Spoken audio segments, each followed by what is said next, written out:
Bonjour et bienvenue pour ce temps de culte de l'après-Pâques. Tu cheminais à côté de nous et nous ne le savions pas. Tu étais à notre table et nous ne te voyions pas. Soudain, à la rupture du pain, on a découvert que c'était toi et voici, déjà, tu n'étais plus là. Mystère ineffable de ce temps où lentement les yeux se dessillent, où les sceaux de l'écriture sont levés, où d'ineffables paroles sont prononcées, où le ciel et la terre se sont touchés, où Jésus présent est glorifié. Il leur ouvrit les yeux, triple mystère à mettre à jour et à comprendre. Jésus annoncé, Jésus venu en chair, Jésus ressuscité, vivant ici et maintenant à nos côtés. Tu es présent, Seigneur, dans l'écriture mais voilée. Tu es présent, Seigneur, en Jésus-Christ mais crucifié. Tu es présent dans l'Église, non prouvé, mais confessé. Tu nous dis d'aller avec amour et confiance. Pour peu que nous acceptions la grâce et la paix de la part de Dieu, de Jésus-Christ, son Fils, et du Saint-Esprit. Amen.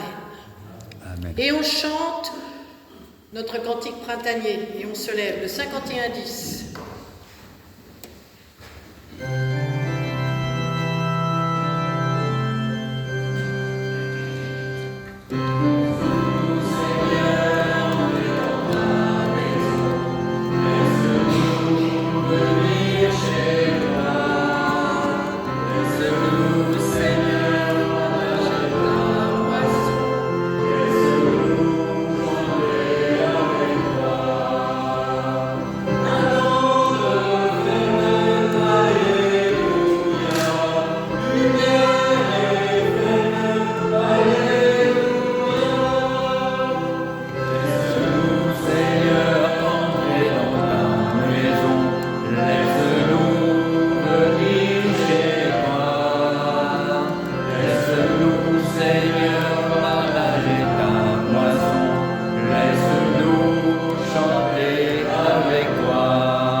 Et nous prions avec cette prière écrite par des jeunes Togolais et Béninois de l'Église presbytérienne.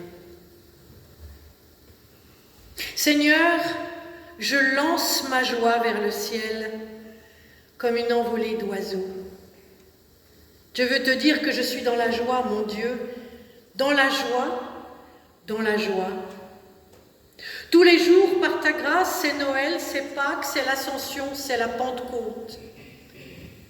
Encore un jour qui brille, étincelle, éclate de bonheur à cause de ton amour. Et chaque jour est ton œuvre et chacun est compté comme les cheveux de ma tête. Alléluia, mon Dieu. Alléluia, Jésus. Alléluia, Esprit Saint. Tout cela est donné. Seigneur, je lance ma joie vers le ciel, comme une envolée d'oiseaux. Amen. Amen.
et nous prions.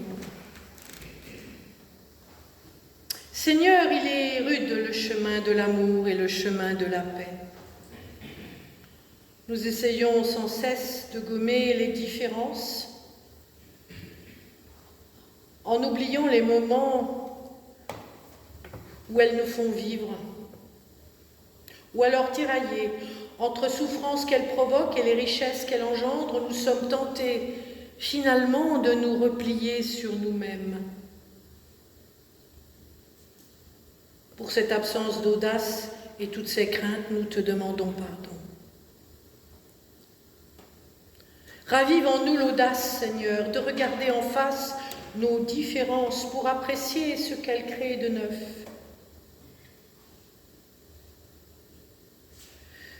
Ravive en nous l'audace d'affronter tensions et conflits pour que tout élan de vie soit reconnu.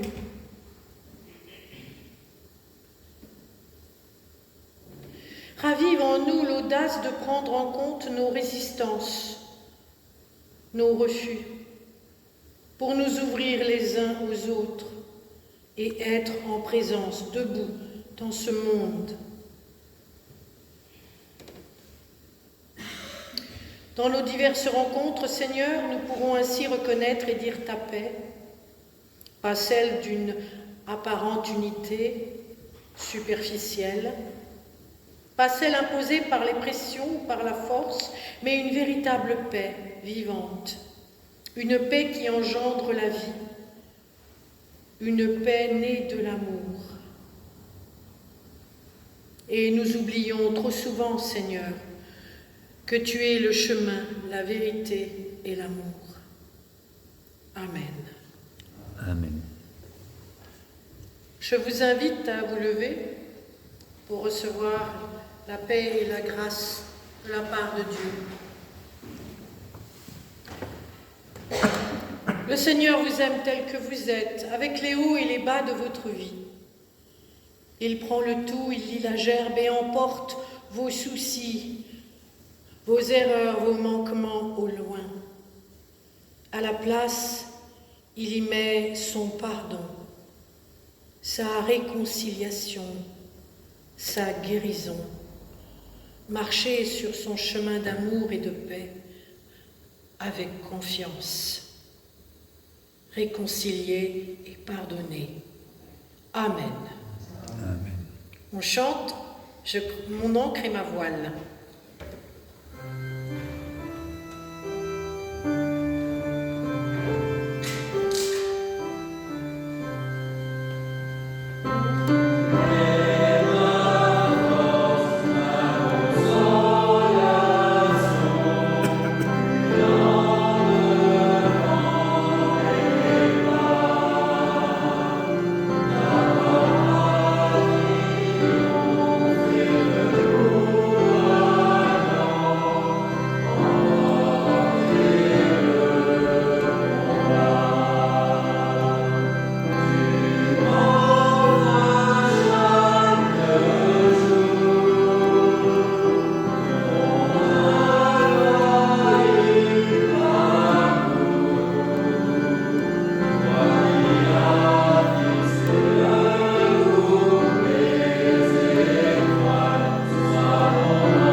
Esprit de Dieu, tu es toujours nouveau et tu parles en nous quand nous restons muets.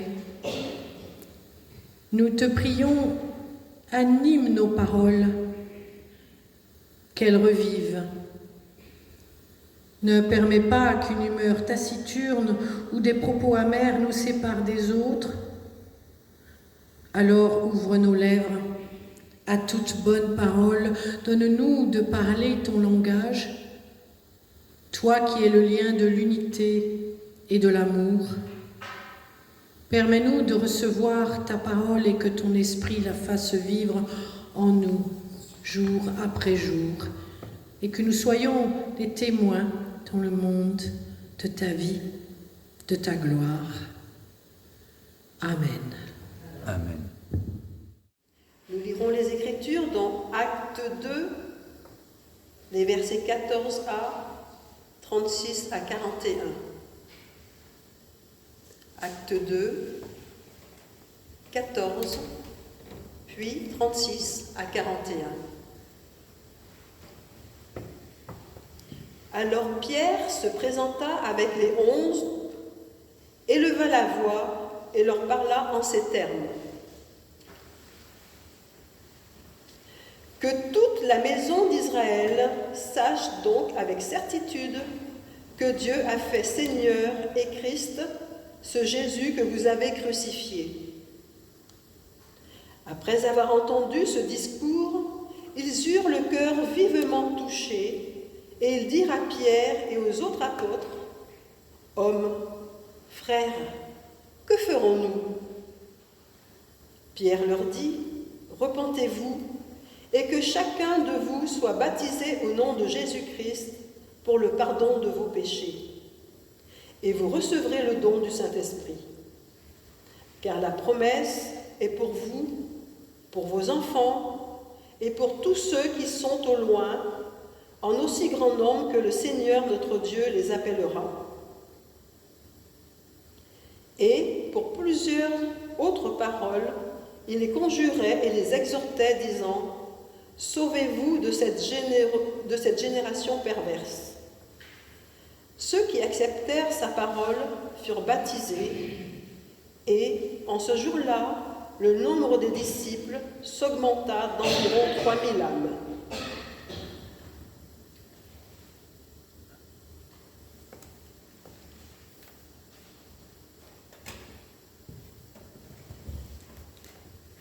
Nous poursuivrons la lecture dans 1 Pierre 2, les versets 20 à 25. 1 Pierre 2, versets 20 à 25. En effet, quelle gloire y a-t-il à supporter de mauvais traitements pour avoir commis des fautes ? Mais si vous supportez la souffrance lorsque vous faites ce qui est bien, c'est une grâce devant Dieu. Et c'est à cela que vous avez été appelés, parce que Christ aussi a souffert pour vous, vous laissant un exemple afin que vous suiviez ses traces. Lui qui n'a point commis de péché et dans la bouche duquel il ne s'est point trouvé de fraude. Lui qui, injurié, ne rendait point d'injures, maltraité, ne faisait point de menaces, mais s'en remettait à celui qui juge justement. Lui qui a porté lui-même nos péchés en son corps sur le bois, afin que, morts au péché, nous vivions pour la justice. Lui, par les meurtrissures duquel vous avez été guéris, car vous étiez comme des brebis errantes. Mais maintenant, vous êtes retournés vers le pasteur et le gardien de vos âmes. Amen. La dernière lecture se trouve dans Luc 24, versets 13 à 35.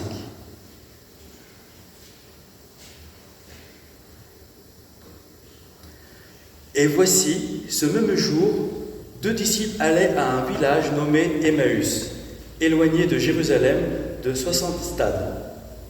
Et ils s'entretenaient de tout ce qui s'était passé. Pendant qu'ils parlaient et discutaient, Jésus s'approcha et fit route avec eux. Mais leurs yeux étaient empêchés de le reconnaître.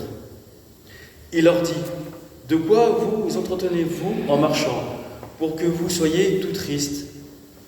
L'un d'eux, nommé Cléopas, lui répondit, « Es-tu le seul qui, séjournant à Jérusalem, ne sache pas ce qui est arrivé ces jours-ci » ? « Quoi ? Leur dit-il.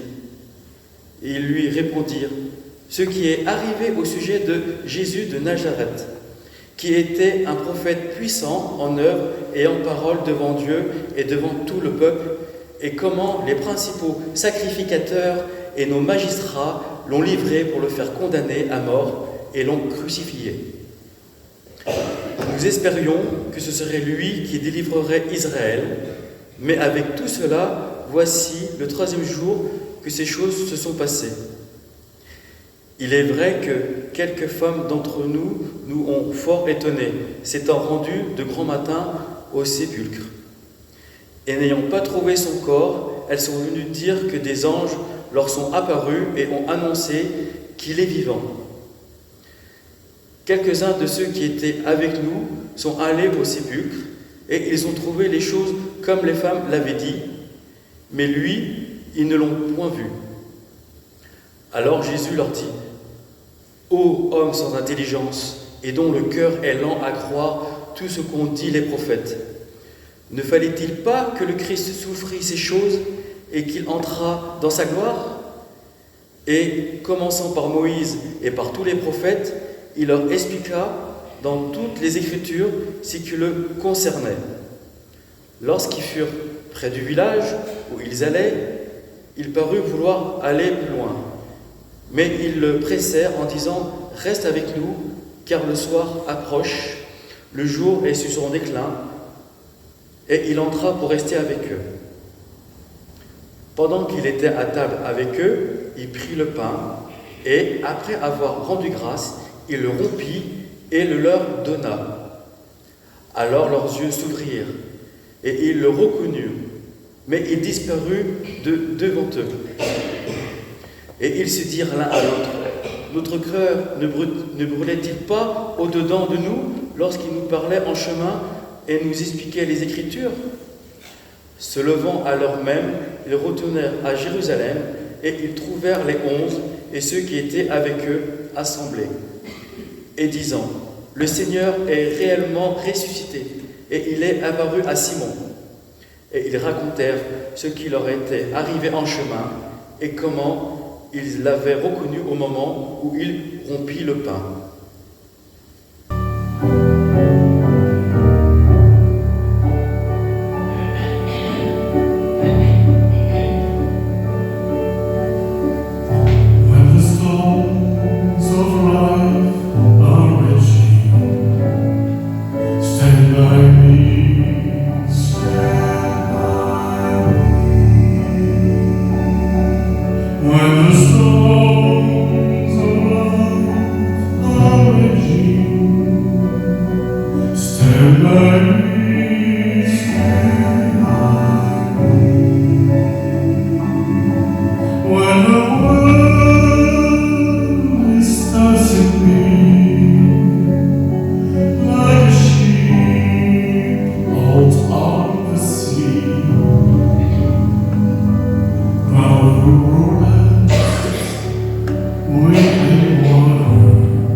Deux hommes cheminent sur la route, anonymes, enfermés dans le chagrin de la perte de leur maître. Et ils cheminent sur cette route en direction du village d'Emmaüs. Ils sont finalement restés vivre dans ce monde mourant et du chacun pour soi, où respecter la loi de Dieu signifiait mettre le Fils envoyé à mort, et où chacun finalement était renvoyé et réduit à sa propre réalité et qualité. En ce temps-là, c'était un monde où les riches vivaient de leur richesse et les pauvres de leur désespoir. C'est équivalent aujourd'hui.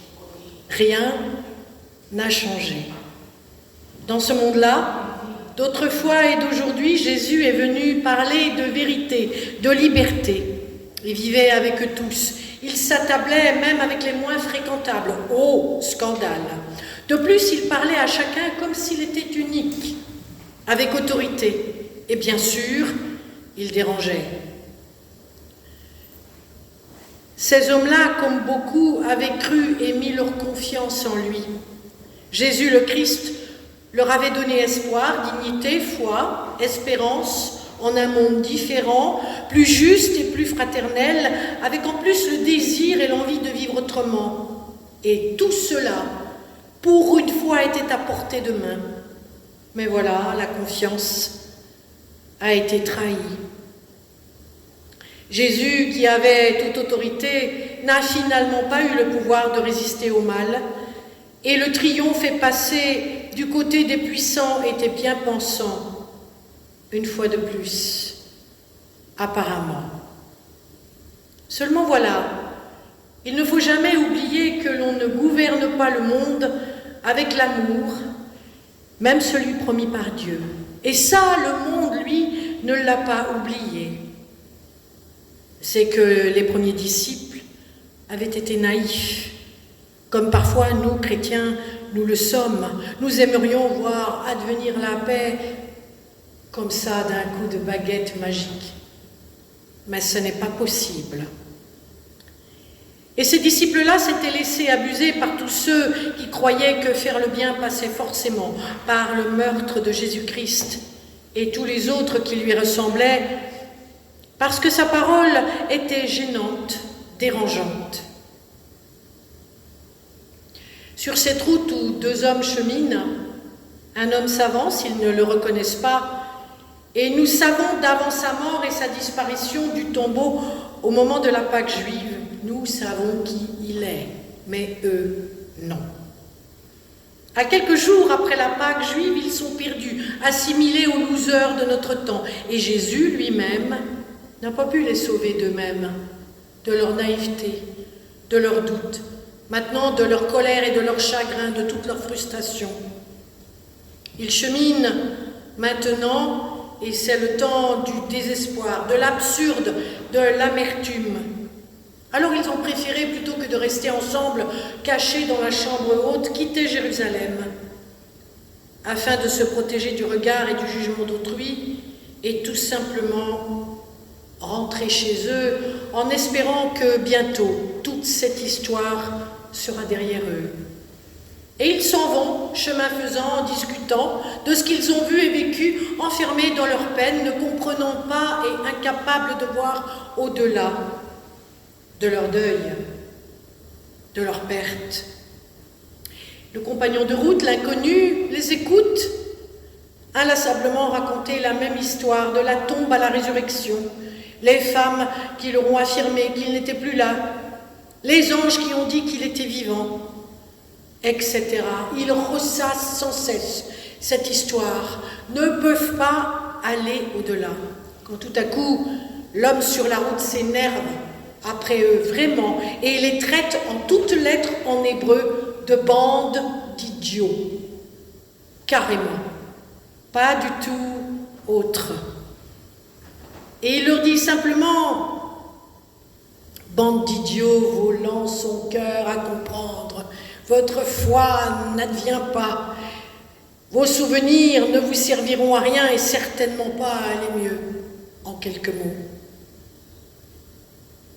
Puis il réexplique le tout. Sur la route, on rebalaye tous les textes de l'Ancien à ce qui deviendra le Nouveau Testament, on repasse toute cette histoire, examine les prophètes de la Genèse en allant jusqu'à la chute du temple définitivement et sa reconstruction. À la fin du jour, il l'invite parce qu'il est tard et on ne laisse personne à cette époque-là sur la route dormir seul sans nourriture. L'inconnu accepte. Il vient. Tout le monde passe à table. C'est probablement un repas familial ou un Shabbat, puisque tout à coup l'inconnu va se lever, prendre le pain, prononcer la bénédiction et le partager entre tous. Et là, seulement à cet instant-là, ils vont comprendre qu'ils avaient Jésus à côté d'eux. Leur cœur sur la route, quand il leur expliquait les Écritures, brûlait. Ils le reconnaissent et lorsqu'ils le regardent à nouveau, il n'est plus là. Il est parti un peu plus loin, à côté. En d'autres termes, dans l'hébreu, faire un pas de côté veut dire laisser la place à quelque chose de neuf arriver.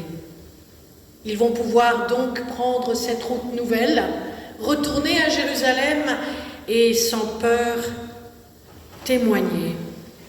Témoigner de ce qu'ils ont vécu, de ce à qui ils ont cru, ou ce à quoi ils ont cru, et ce qu'il serait bien pour demeurer vivant à ce jour, quitte à en perdre le souffle, de dire, de vivre, d'améliorer dans son existence. À chaque Emmaüs, je demande toujours, et nous? Qui sommes-nous? À qui s'identifierons-nous? Sommes-nous ces pèlerins sur la route, incapables de reconnaître Jésus dans le prochain qui chemine avec nous? Pétris de toute notre histoire, enveloppés de nuit et de larmes? Voici ce que l'Esprit, la semaine dernière, très modestement, m'a soufflé. Et maintenant, je vous conte l'histoire. Le matin du 3e jour après la Pâque juive, des femmes et un homme se sont rendus à la tombe où ils avaient déposé le corps de Jésus, leur maître. Ils n'ont rien vu, rien trouvé. Le corps n'était plus là et la tombe était désespérément vide. Seuls des messagers leur ont dit « Il n'est pas là, il est relevé de la mort, il est vivant ». Étonnement, confusion, crainte, tremblement, choc pour les uns, coup de tonnerre pour les autres, l'incroyable et l'improbable s'était passé. Plus tard, dans la chambre haute, les 11 ainsi que leurs amis et leurs proches, de peur d'être inquiétés, se sont retranchés derrière leurs murs et leurs volets et leurs chagrins. Ils ne savaient plus que faire ou dire, sans doute parce qu'ils n'avaient plus rien à ajouter à cette histoire et que de toute évidence elle prenait fin, ici et maintenant et définitivement. C'est pourquoi l'un d'entre eux, Cléopas et son épouse Myriam, firent le choix de s'éloigner de Jérusalem pour entrer à la maison, à Emmaüs. Allez, rentrons, Myriam, veux-tu? Reprenons notre vie d'amant parce que c'est plus sûr. Parce qu'il n'y a plus rien à vivre ici, que tout est fini et cette histoire-là s'achève. Viens avec moi, mets-toi en route vers ce jour d'avant quand nous ne le connaissions pas encore, Jésus le Maître. Pourquoi, Myriam? Parce qu'il est mort, et nous aussi. Même si tu le crois vivant, même si tu as vu la tombe vide, entendu les anges, je te demande de revenir vers notre histoire d'avant, parce que c'est plus sûr, Myriam. Faisons silence et marchons vers ce que nous connaissons. Ils se sont mis en route vers le village d'Emmaüs et ils ont marché pendant plusieurs heures, enveloppés de nuit et de larmes, et leurs yeux étaient empêchés de voir comme retenus à l'intérieur, comme tournés vers l'autre foi de leur vie par leur chagrin. Aujourd'hui, il leur était impossible de vivre. Demain n'était pas encore né. Hier sentait bon la sécurité et la nostalgie, mais le passé était mort et n'existait plus. Ils étaient là sans trop savoir quelle route emprunter parce qu'ils se croyaient. Ils ne croyaient plus, n'entendaient plus, ne comprenaient plus, ne croyaient plus, et parce que lâcher prise avec tout ça leur était impossible. Les messagers des anges, ils en étaient restés au début de leur phrase et n'étaient pas allés plus loin. Il n'est plus là. Le reste de la phrase, il est relevé des morts, il est vivant, il vous attend en Galilée, était tombé avec eux dans le puits sans fond de l'oubli. Ils n'avaient rien entendu de la deuxième partie. Pourtant, dit Cléopas, sur la route poussiéreuse et écrasée de chaleur par le soleil, Myriam, moi j'y ai cru en cet homme, prophète, rabbi, roi, spirituel et politique. J'ai cru qu'il nous apporterait la rédemption, la justice, le pardon, la liberté aussi et un monde meilleur dans lequel chacun serait égal et pourrait vivre en paix. Moi aussi j'y ai cru, dit Myriam, en s'arrêtant un instant à l'ombre d'un olivier qui bordait la route. Et pour la première fois, vois-tu, je me suis sentie vue, comprise et reconnue. Te rends-tu compte, Cléopas, qu'il nous a donné à nous les femmes une vraie place à occuper et à vivre au jour le jour? Sais-tu que jamais personne avant lui n'y avait pensé, ni même avait osé? Ce fut un moment de ma vie les plus heureux. Mais oui, je pense comme toi. Tout est fini maintenant. Contre son habitude, Cléopas lui prit la main et l'invita en silence à poursuivre leur chemin. « Viens, Myriam, rentrons chez nous. » Ils se remirent à marcher silencieusement, sans joie, leurs yeux empêchés de voir tout ce qui les entourait. Et cet instant précis qu'il les a rejoints sur la route. Arrivés à leur hauteur, ils l'ont vu mais ne l'ont pas reconnu. Il les questionna surtout, ils expliquèrent encore une fois toute l'histoire et ressassèrent les mêmes événements encore et encore. Vous ne savez pas? Il y a 3 jours de cela, à Jérusalem pour la Pâque, ils ont arrêté, condamné, crucifié et mis au tombeau Jésus de Nazareth. Tôt ce matin, vous ne savez pas, les femmes sont allées à la tombe, elles étaient vides. Le corps de Jésus n'était plus là. Les anges leur ont dit qu'il était vivant, relevé de la mort. Le bruit court déjà dans Jérusalem parce que des hommes des gardes y sont allés aussi. L'inconnu s'arrêta, se tourna avec eux pour leur dire « Stupide êtes-vous, que votre cœur est long à croire. Mais vous ne savez pas, vous n'avez pas compris qu'il fallait qu'il souffre et qu'il meure afin d'être glorifié. » Alors, tout au long du chemin jusqu'à Emmaüs, cheminant ensemble tous les 3, l'inconnu leur expliqua toutes les Écritures, de Moïse aux prophètes et jusqu'à la destruction du temple de Jérusalem, puis sa reconstruction à nouveau. Lentement, la parole faisait son chemin en eux, et sans qu'ils s'en aperçoivent véritablement, leur cœur s'était remis à battre au rythme d'une espérance naissante. Arrivés au village, comme la nuit tombait, ils l'invitèrent chez eux. Plus tard, autour de la table, l'inconnu se leva, prit le pain, prononça la bénédiction, partagea le pain entre tous.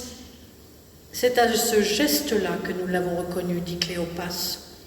Nous avons su que c'était lui, le ressuscité. Repas partagé, temps familial, béni, joyeux, heureux, où parler, échanger, vivre tout simplement fut donné. Il y avait de quoi oublier larmes et peines. Nous l'avions retrouvé vivant de cette vie que nous vivons, ensemble autour de la table, à jamais unis contre la mort pour la vie. C'est à ce moment-là que Jésus se leva et s'en alla juste un peu plus loin, à côté. Il disparut dans le lointain et s'éloigna de nos maisons, nous laissant seuls, mais cette fois avec le cœur et les yeux ouverts sur notre réalité, avec en partage une vie offerte en abondance. Nos cœurs et nos corps et nos âmes avaient compris ce mystère. Il nous restait maintenant à nous mettre en route vers nous-mêmes et vers les nôtres, vers le monde qui nous attendait par amour, dans la paix et la lumière de Jésus le ressuscité, le Rédempteur et le Sauveur. Amen.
Nous louons le Seigneur. C'est notre joie de te louer, Père, parce que tu nous as donné le monde et sa beauté, la vie et sa richesse. Tu nous as comblés d'amour en nous donnant ton Fils. Tu as voulu qu'il partage notre existence. Tu renouvelles par lui notre espérance. Et nous chantons. Saint, Saint, Saint, le Seigneur, le Seigneur du monde. Saint, Saint,